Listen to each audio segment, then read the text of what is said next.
Good morning everyone. So our today's topic is opium. Opium जिसे अफीम के नाम से जाना जाता है या कुछ लोग गांव देहात में जो है इसे डोडा के नाम से भी जानते हैं।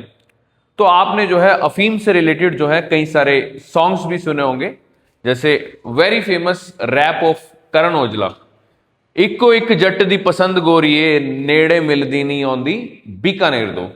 तो इस वीडियो में जो है हम दो चार चीजें जो है क्लियर करेंगे। एक कि ओपियम जो है हमारे इंडिया में लीगल है या नहीं, और कि जैसा करण औजला कह रहे हैं कि वो बीकानेर से आती है, तो सवाल यह है कि वो बीकानेर से आती है या किसी और डिस्ट्रिक्ट से आती है।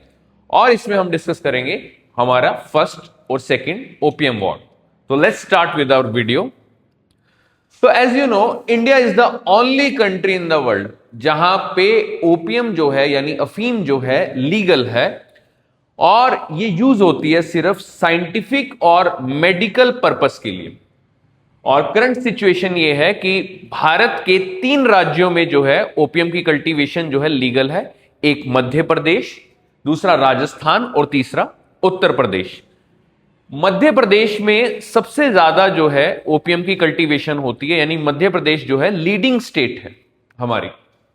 उसके अलावा राजस्थान में चित्तौड़गढ़, झालावाड़, कोटा, बरन, उदयपुर, भिलवाड़ा और प्रतापगढ़ में जो है इसकी कल्टीवेशन होती है। और यूपी में जो है बाराबांकी नाम का जो डिस्ट्रिक्ट है, यहां पे सबसे ज्यादा कल्टीवेशन होती है ओपियम की। अगर बात करें कि किन 3 डिस्ट्रिक्ट में जो है सबसे ज्यादा कल्टीवेशन होती है, एक तो मंडसौर मध्य प्रदेश का डिस्ट्रिक्ट, चित्तौड़गढ़ और झालावाड़ डिस्ट्रिक्ट। यहां पे जो है भारत की 80% ओपियम जो है कल्टीवेशन होती है, जिसको हम पोपी कल्टीवेशन भी कहते हैं। आपको शायद पता हो कि पुराने जमाने में ये हमारे एक कल्चर का पार्ट थी, यानी अगर राजस्थान बेल्ट की बात करें तो वहां पे चाय नहीं अफीम से होता था स्वागत। वहां के लोग जो है पुराने समय में स्वागत जब करते थे अफीम से किया जाता था, जिसे रियान कहा जाता था। अफीम को पानी में घोलकर, जिसे अमल कहते थे। तभी आपने वो गाना सुना होगा, अमली कहते हैं, मैं अमली नाल व्याह नहीं कराना। तो अमली वर्ड जो है यहां से आया, अमल से आया। उसके बाद देखते हैं हम लोग क्या ओपियम के लिए कोई रेगुलेशन है। As I already told you कि गवर्नमेंट ऑफ इंडिया ने स्ट्रिक्टली रेगुलेट किया हुआ है ओपियम को कि ये सिर्फ और सिर्फ साइंटिफिक और मेडिसिनल पर्पस के लिए यूज की जाएगी, और फार्मर्स जो हैं सिर्फ गवर्नमेंट को ही सेल कर सकते हैं, वो भी फिक्स प्राइस पे जो गवर्नमेंट डिसाइड करेगी। और ये कई सारे ड्रग्स बनाने के काम आती है, जैसे कि मॉर्फिन हो गया, कोडीन हो गया और थीबेन हो गया। ये ड्रग्स बेसिकली यूज होते हैं आपके as a pain killer, pain killers में यूज किए जाते हैं और स्ट्रेस को मैनेज करने के लिए यूज किए जाते हैं। अब अगला पॉइंट है हमारा, क्या ओपियम को लेके कभी लड़ाई हुई? आपने गली मोहल्लों में तो देखा होगा कि गांव देहात के लोग लड़ते हैं, लेकिन इसके पीछे जो है एक कहानी है कि युद्ध भी हो चुका है हमारा 1839 से लेके 1842 के बीच में। आइए इस युद्ध के बारे में डिस्कस करते हैं, फर्स्ट ओपियम वॉर के बारे में। तो हम आपको लेके चलते हैं कि जब भारत पे अंग्रेजों का शासन था, तो यहां पे आप मैप में देख सकते हैं। तो ब्रिटेन जो है चाइना से ये 3 चीजें जो है इंपोर्ट करता था। एक टी, दूसरा सिल्क और तीसरा पोर्सलिन। पोर्सलिन कहते हैं चीनी मिट्टी को। तो ये तीनों चीजें जो है चाइना से जाती थी हमारी ग्रेट ब्रिटेन में। और चाइना जो है, चाइना को रिक्वायरमेंट थी किसकी? ओपियम की, ओपियम की। अब होता क्या था कि ब्रिटिशर्स जो हैं वो इंपोर्ट जो है ज्यादा करते थे और एक्सपोर्ट जो है वो कम करते थे। और एक्सपोर्ट कम होने की वजह से ब्रिटिशर्स को हो गया ट्रेड डेफिसिट, यानी कि उनका जो बैलेंस ऑफ पेमेंट है वो क्या हो गया? डेफिसिट में चला गया। तो इसके लिए उन्होंने क्या किया कि चाइना में जो है सस्ती अफीम बेचने के लिए उन्होंने भारत में बॉम्बे, कलकत्ता और पटना, इन 3 जगह पे जो है पॉपी कल्टीवेशन स्टार्ट कर दी अंग्रेजों ने। और यहां से सस्ती अफीम लेकर कहां पर बेचनी शुरू की? चाइना में।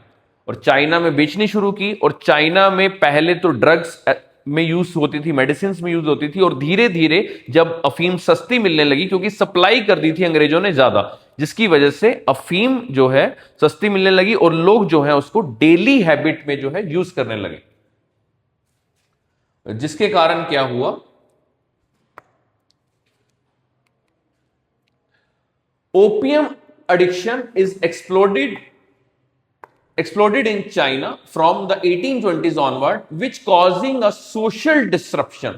वहां पे जो है सोशल डिस्ट्रप्शन होने लगा, इकोनॉमिक ड्रेन होने लगा, क्योंकि चाइना को जो है ओपियम खरीदने के लिए उनको बदले में क्या देना पड़ता था, सिल्वर, क्योंकि नोट वगैरह तो नहीं चलते थे उस समय, सिल्वर देना पड़ता था, चांदी देनी पड़ती थी, और जिस वजह से China was suffering from health crisis. तो वहां की जो गवर्नमेंट थी, जो जिसका नाम था किंग गवर्नमेंट, इन्होंने रिपीटेडली जो है बैन कर दिया ओपियम का इंपोर्ट। लेकिन आपको पता ही है कि जिस चीज पे बैन लगाया जाए उसकी फिर क्या की जाती है, स्मगलिंग की जाती है। तो स्मगलिंग स्टार्ट होगी चाइना में। लेकिन हुआ क्या, फिर जो चाइना के एक कमिश्नर थे जिनका नाम था लिन जेगू, इन्होंने क्या किया, अराउंड 20,000 टेस्ट, यानी कि अराउंड 1400 टन, एक टन जो है 1000 किलो के बराबर होता है, 1400 टन जो है ओपियम को जो है डिसमेंटल कर दिया।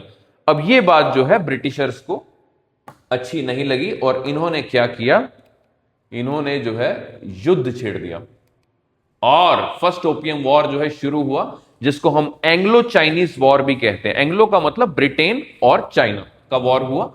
और आपको पता है उस समय ब्रिटेन में इंडस्ट्रियल रेवोल्यूशन उससे पहले आ चुका था 1750s में। तो ब्रिटेन के पास जो है सुपीरियर आर्म्स एंड एमिनिशंस थे और सुपीरियर नेवल पावर थी, जिसका उन्होंने भरपूर उपयोग किया और डिफीट कर दिया किंग की फोर्सेस को। और इसका रिजल्ट क्या हुआ, चाइना जो है इस युद्ध में, फर्स्ट ओपियम वॉर में हार गया। और जिसके बाद उनको एक ट्रीटी साइन करनी पड़ी, एक समझौता 1842 में, जिसमें चाइना ने जो है ब्रिटेन को अपने हांगकांग आइलैंड दे दिया और 5 जो है पोर्ट्स दिए। आप देख सकते हैं मैप में, Shanghai port, Ningbo port, Fuzhou port, Xiamen port और Guangzhou. Guangzhou is a very important industrial area of China. यहां पे अभी भी जो है कुछ ड्रग कार्टल्स हैं यहां पे।